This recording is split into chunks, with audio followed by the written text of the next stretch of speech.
上，冠军佳丽登场。这个是半月马尾斗鱼第1名，美在它的后面的背鳍跟它的尾鳍是整个撑开呈现超过180度。斗鱼也有摇曳生姿、风情万种之美。另外，这些红彩、黑彩的盖斑斗鱼也是选美常胜军。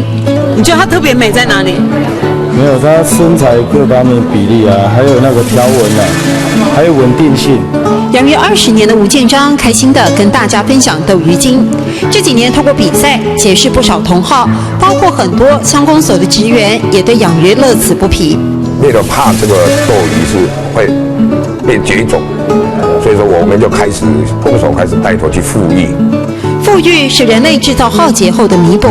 盖斑斗鱼原本就是铜锣3亿沟渠里常见的台湾原生种，存活韧性极高。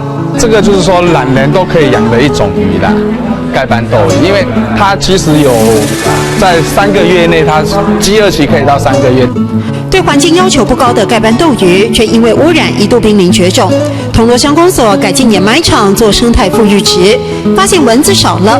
原来盖斑斗鱼专吃孑孓，也是环保尖兵。那像这些要1多少钱？这要多少钱？要目前以头时间50钱，不用钱。50钱不用钱。50钱，因为我们想发扬出去的话哈，都是用赠送的。陆续有民众来要鱼苗饲养，还有其他县市单位加入复育行列。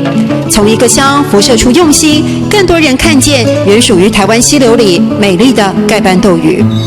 办选美比赛当诱因，原本有灭绝危机的本土种盖斑斗鱼，在客家乡亲开始带动复育之下，终于有了成果，也得以从保育类动物名单当中被除名。